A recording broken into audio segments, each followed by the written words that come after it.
नमस्कार दर्शक हो, डॉक्टर मेमानेज आयुर्वेद धारा में स्वागत है। आज हम इस कगार पे खड़े हैं। कोरोना होके 6 से 7 महीने हो चुके हैं। कुछ सौभाग्यशाली लोग हैं जिनको आज तक कोरोना ने छुआ नहीं है। कुछ भाग्यशाली लोग हैं जिनको छुआ है, वो भी माइल्ड अवस्था में है, जिनको पता नहीं है। और कुछ दुर्भाग्यशाली लोग भी हैं जिनको पता भी चला है और उनको तकलीफ भी हुआ है। तो हमने आज ये वीडियो बनाने का उद्देश्य यही है कि हमें उचित समय पे उचित स्तर पर अपनी योजना करनी चाहिए। अभी हमने जो देखा है प्रैक्टिकली, हमारे कुछ मित्र एलोपैथी में है, कुछ हम आयुर्वेद में हैं। हम देख रहे हैं कि हमारे एक मित्र है जो कोरोना पेशेंट्स को रोज़ देखते हैं और पहले से देखते आ रहे हैं, चेस्ट फिजिशियन है। उनका ये कहना है कि देखो डॉक्टर साहब, मैंने आज तक जो पेशेंट्स देखे हैं उसमें मैंने क्लियरली देखा है कि वही पेशेंट बचते हैं या वही पेशेंट को तकलीफ़ नहीं होता है जिनका रोग प्रतिकारक क्षमता अच्छी है, जिनकी इम्यूनिटी अच्छी है। ये उनके शब्द है। वो बोले आज तक अलग अलग प्रकार के हमने प्रोटोकॉल्स बनाए हैं, डिफरेंट ड्रग्स आए हैं। कुछ ड्रग्स फ़ायदेमंद साबित हुए, कुछ ड्रग्स का बाद में पता चला कि उनका इतना फ़ायदा नहीं है। उसके बावजूद भी वही पेशेंट बचता है जिसका इम्यूनिटी अच्छा है। तो आपने देखा होगा फरवरी महीने में हमने इम्यूनिटी के ऊपर एक वीडियो डाला था। उसमें कुछ हमने चीज़ें बताई थी कि आपको यदि कोरोना नहीं चाहिए तो आपको ये चीज़ें करनी है। यदि आपने वो वीडियो देखा है तो और उसके अनुसार जिए हैं तो आपने उसका अनुभव स्वयं किया रहेगा। मेरे बहुत ही अच्छे एक मित्र है, DHO लेवल के वो है, डॉक्टर है। वो स्वयं उस लाइफस्टाइल को 7 महीने से फॉलो कर रहे हैं। वो केवल मास्क पहन के कोरोना पेशेंट के सामने जाते हैं तो भगवान की कृपा से आज तक उनको कोरोना ने स्पर्श भी नहीं किया है। ऐसे बहुत लोग हैं जिन लोगों ने वो उसके अनुसार अपनी रोग प्रतिकारक क्षमता बनाए रखने के लिए जो भी उपदेश दिए थे उसमें आयुर्वेद अनुसार वो लोग फॉलो कर रहे हैं और उनको बहुत ही फ़ायदा हो रहा है। ऊपर से हमारे कुछ ऐसे पेशेंट्स हैं जिनको वो लाइफस्टाइल फॉलो करने के बावजूद भी यदि उनका संपर्क आता है बहुत ही तीव्र कोरोना के पेशेंट्स के साथ तो उनको हो जाता है, तो भी 1-1.5 दिन में या 2-3 दिन में उनको माइल्ड स्पर्श हुआ है। उसके बाद वो अच्छी तरह से उससे मुक्त होके अभी 3-4 महीना है, वो बहुत ही ऊर्जा के साथ अपना कार्य बिता रहे हैं। लेकिन आपको मुझे यहाँ एक चीज़ बतानी है कि हम जो चीज़ें स्वयं देख रहे अस्पताल में, जो पेशेंट्स एडमिट होने के लिए आते हैं, श्वास की या खांसी की तकलीफ़ लेके आते हैं, तो उसमें मुझे आपको ये बताना है, जो भी लोग समझते हैं हमें बुखार आया है, आयुष ने बताया है काढ़ा लीजिए, तो केवल वो काढ़ा लेके बैठे रहते घर में। और ऐसा देखा गया है कि 7 से 8 दिन में उन लोगों के लंग्स में इन्फेक्शन जाता है और उन लोगों को थोड़ा सा खांसी और श्वास की तकलीफ़ होती है। आयुर्वेद का काढ़ा बहुत अच्छा है, लेकिन उसका शुरुआती कुछ समय के लिए उपयोग है। आयुर्वेद की चिकित्सा मतलब केवल काढ़ा नहीं है, मुझे आपको ये बताना है। काढ़ा के साथ बहुत अलग अलग उच्चतम स्तर की दवाइयाँ हैं। इसीलिए मेरा आपको दरख्वास्त या रिक्वेस्ट है कि आप सब लोग स्वयं आयुर्वेद के डॉक्टर बनने के बजाय आप स्वयं जैसे ही आपको लक्षण दिखते हैं 1 दिन के अंदर आयुर्वेद डॉक्टर के पास जाइए और वहाँ से आपके प्रकृति विकृति के अनुसार उनसे काढ़ा के साथ अन्य दवाइयाँ भी ले। क्योंकि हमारा अनुभव है कि जिन लोगों को केवल आयुर्वेद की दवाइयाँ उसके साथ देते हैं तो लोग 2 से 3 दिन में अच्छे ठीक हो जाते हैं। काढ़ा के साथ अन्य आयुर्वेद की उच्चतम स्तर की दवाइयाँ जब देते हैं तो हमने देखा है कि हमारे पेशेंट 3 से 4 दिन में अपना कार्य पुनः शुरू कर सकते हैं। और वो लोग स्पेशलिटी विशेषता ऐसी है कि जो लोग इसमें से बाहर आके 2 से 3 महीने हो चुके हैं लेकिन तो भी उनका शक्ति अभी भी बहुत अच्छी तरह से है। और दूसरी परिस्थिति हम देखते हैं कि माइल्ड जिनको हुआ था इन्फेक्शन, वो हॉस्पिटल में एडमिट हो जाते हैं। माइल्ड के लिए उनको ट्रीटमेंट बहुत ही अच्छी तरह से वो लेते हैं ट्रीटमेंट को और 90-10वें दिन में एकदम उनका स्वागत होता है।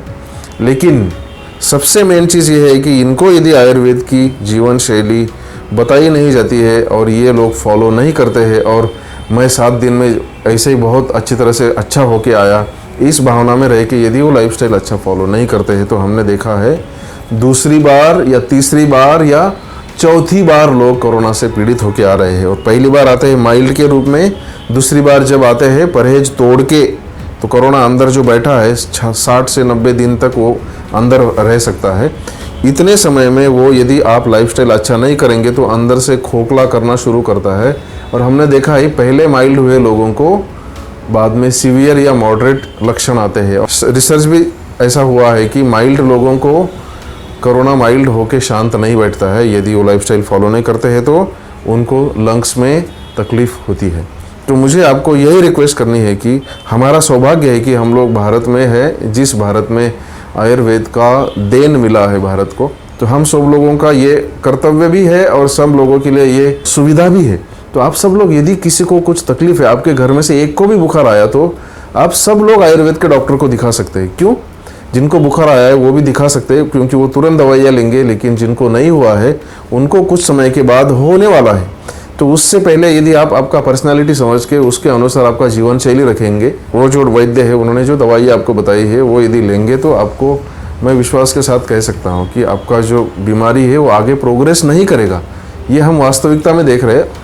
और मुझे ये भी बताना है कि आपको मॉडरेट या सीवियर तकलीफ होने लगती है तो उसमें आपको जो भी गवर्नमेंट का प्रोटोकॉल है उसके अनुसार आप जाइए, लेकिन उसके साथ आयुर्वेद की जीवन शैली और आयुर्वेद की दवाइयाँ लेना मत भूलिए। जो मॉडर्न प्रोटोकॉल है उसका पहला सबसे उद्देश्य बड़ा था कि कैसे हम लोगों का जीवन बचाएं, लोगों का प्राण बचाने के लिए जो हमें देना है वो सब देंगे। तो उन्होंने जो भी कुछ दिया है उन्होंने बहुत अच्छी तरह से सेवा की है, अपना जीवन दांव पे लगा के उन्होंने अलग अलग दवाइयों से लोगों को बचाने की कोशिश की है, उसके लिए हम सलाम करते हैं। लेकिन अभी तक उससे वो जो दवाइयाँ है उसके बाकी के सिस्टम्स के ऊपर क्या क्या इफेक्ट होते हैं, क्योंकि ये 6-7 महीने का ही डिसीज़ है। ऐसे लोगों को जो उन्होंने ये जो तीव्र प्रकार की दवाइयाँ ली है उससे उनका जीवन बचा है, लेकिन उसके साथ कुछ दुष्प्रभाव भी उनके हुए हैं, या फिर दवाइयों की वजह से हो या फिर उनको गलत जीवन शैली के बारे में हो कोरोना होने के बाद। तो उसमें ऐसा देखा गया है 5 चीज़ें जनरली हम देखते हैं। उसमें सबसे पहला है थकावट आती है, पेशेंट को बहुत ज़्यादा थकावट रहती है, थोड़ा सा भी चलने लगता है तो उसको लगता है कि मैं जाके बैठ जाऊँ या सो जाऊँ। दूसरा आता है खांसी, तीसरा आता है श्वास की तकलीफें, चौथा आता है सर दर्द या चक्कर आते हैं, और 5वां आता है जैसे थोड़े भी ज़्यादा बोलते हैं तो थक जाते हैं। तो ये सब जो लक्षण है ये आयुर्वेद के अनुसार ये सब ओज क्षीण के लक्षण हैं।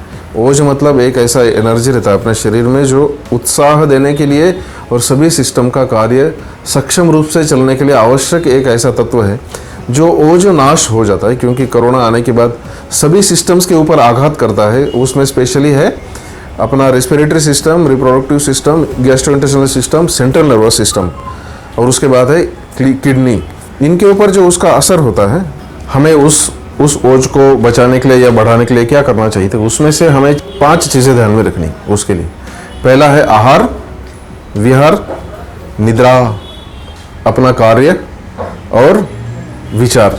ये 5 चीज़ों में हमें उसको स्ट्रांग रखने के लिए कोशिश करनी। तो उसमें आहार जो है आपको हमने जो बताया, हमारा इम्यूनिटी का जो पहले का वीडियो है उसमें हमने बहुत ही डिटेल में बताया, लेकिन मैं आपको बताना चाहूँगा आज भी आपको एक बार आपके नज़दीक के आयुर्वेद डॉक्टर के पास जाना है, जहाँ से आपको आपके विकृति और प्रकृति के अनुसार आपका आहार जो इस ठंडी के समय में अच्छा है, क्योंकि हमारा सौभाग्य है कि भारत में आज ठंडी चालू हो रही है। जैसे ही ठंडी शुरू हो जाएगी सभी लोगों की रोग प्रतिकारक क्षमता निसर्गतः बढ़ने लगेगी। तो हमें आशा है कि इसमें भी कोरोना के केसेस कम होने के चांसेस है। तो यदि आपको हो चुका है तो आपकी इम्यूनिटी बढ़ाने का सर्वोत्तम तरीका है इस ठंडी में आपके पर्सनालिटी के अनुसार क्या खाना है वो समझ लीजिए। एक तो उसके लिए आहार हुआ, वैद्य से समझ लेना है। दूसरी चीज़ है मनोरंजन, विहार, मतलब आप कैसी जीवन शैली रखेंगे। तो सबसे इम्पॉर्टेंट है कि आपका मनोरंजन आप ऐसा करिए कि जिसकी वजह से आपकी नींद अफेक्ट नहीं होगी। तो मोबाइल लेके बैठते हैं, स्क्रीन लेके बैठते हैं और फिर रात को 12-1 बजे तक जागते हैं, मत करिए ऐसा। मैंने गांव के लोगों को तीसरी बार कोरोना होते हुए अभी देख रहा हूँ, क्योंकि जाते हैं बहुत ही फूल डाल के ड्रम बजा के घर पे जाते हैं और बाद में फिर उनका जीवन शैली बदलने की वजह से उनको तकलीफ होता है। तो वो जीवन शैली आपको नेचुरली वैद्य ही बताएंगे। अभी जो हेमंत ऋतु आए, हेमंत ऋतुचर्या नाम की एक ऋतुचर्या होती है, उसको भी आपको सिखाया जाएगा। और कुछ समय के बाद आपको जैसे ही बादल चले जाते हैं तो आप लोग अभी अभ्यंग स्नान करना शुरू करिए। प्रैक्टिकली आपके लिए बहुत अच्छा है। जब तक बुखार और खांसी आती है उस समय जनरली अभ्यंग मत करिए, लेकिन बाकी के समय आप तेल का मालिश शुरू करिए। तीसरी है स्लीप। सर, सबसे पहले आपको 9 से 10 के बीच में सोना है।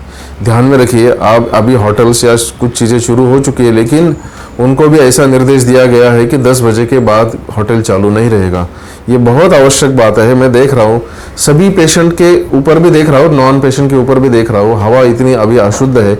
इस समय जो पेशेंट जल्दी सो जाते हैं, पेशेंट बोलते हैं कि सर कितने भी थके हुए हो लेकिन जैसे ही हम सो जाते हैं उठने के बाद बहुत अच्छा लगता है।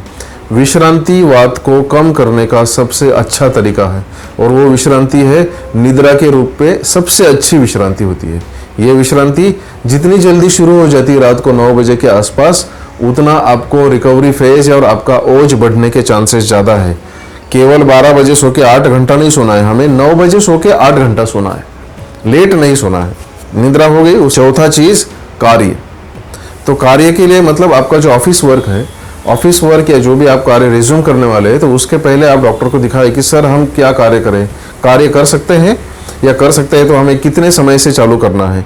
कुछ लोग बहुत खुश हो जाते हैं, रविवार के दिन छुट्टी होती है, सोचते हैं कि अभी मैं 12 घंटा कार्य करना चालू करूंगा। ऐसा नहीं है। आप आपके बॉस के साथ भी बात कर सकते हैं कि हम आपके अनुसार कार्य करेंगे, लेकिन हमें हमारे डॉक्टर के अनुसार रेस्ट भी बहुत ज़्यादा आवश्यक है। तो आप ध्यान में रखिए, सब लोग जल्दी ऑफिस में जाइए और जल्दी घर पे निकल आइए। पांचवी चीज है मौन या स्पीच।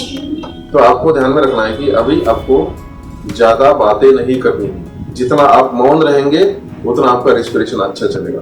और कृपया करके ध्यान में रखिए, यदि आप रेस्पिरेटरी स्ट्रेंथ बढ़ाने के लिए जोर से हवा लेते हैं या फूंकते हैं, इसका भी हमने दुष्परिणाम देखा है। हमने ऐसे पेशेंट्स को देखा है, वो बहुत जोर से हवा लेते हैं और अंदर पकड़ के रखते हैं, तो कभी कभी अल्वियोलाई जो फ्रेजाइल स्किन रहती है तो वो फट जाती है, इसलिए निमोथोरैक्स या हीमोथोरैक्स होता है। इसीलिए ध्यान में रखिए, योग कितना भी अच्छा है तो भी आपको इतना ध्यान में रखना है कि आप अंदर लेते हुए श्वास और बाहर छोड़ते समय कुछ भी प्रेशर अप्लाई नहीं करेंगे, और यही प्रेशर बोलते समय भी जाता है। इसलिए जितना आप मौन या कम बोलेंगे, मौन रखेंगे, उतना आपका रेस्पिरेटरी हीलिंग अच्छी तरह से होगा।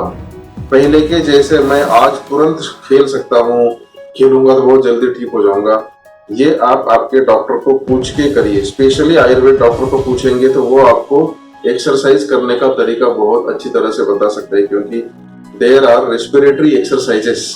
तो वो जो एक्सरसाइजेस है वो आपको वैद्य से समझ नहीं। उचित समय में आपको वैद्य की सलाह लेनी है। घर में कोई भी व्यक्ति को कोरोना हो जाता है, बाकी के लोगों को अभी तक नहीं हुआ है, उन सब लोगों को वैद्य से मिलके वहां से उससे कुछ दवाइयां लेनी है। काढ़ा बहुत अच्छा है, लेकिन केवल काढ़ा ही पर्याप्त नहीं है। जब आपको जरूरत पड़ती है उस समय आपके लिए वैद्य लोग हाजिर है, आपके अनुसार जो भी रिक्वायरमेंट है उसके अनुसार दवाई देने के लिए। और क्यों ये दवाई देना, क्योंकि ये दवाई देने की वजह से ऐसा देखा गया है, जिन लोगों ने इन दवाइयों को लिया है उनको एक तो कॉम्प्लिकेशन नहीं होते हैं, हुए तो भी कम होते हैं। पोस्ट कोविड कॉम्प्लिकेशंस ऑलमोस्ट नहीं होते हैं, हो जाते हैं तो भी पोस्ट कोविड कॉम्प्लिकेशंस के लिए भी वैद्य के पास बहुत अच्छी चिकित्सा है। तो आप कृपा करके इसका फायदा लीजिए, इसका लाभ लीजिए, क्योंकि हम सौभाग्यशाली उस देशों में से है जिस देश में आयुर्वेद का जन्म हुआ है। यदि आपको ये वीडियो अच्छा लगा है तो कृपया लाइक बटन दबाइए और सब्सक्राइब करना न भूलिए, क्योंकि आपको ऐसे ही आगे आने वाले वीडियोस सबसे पहले आपके पास आ जाए। नमस्कार।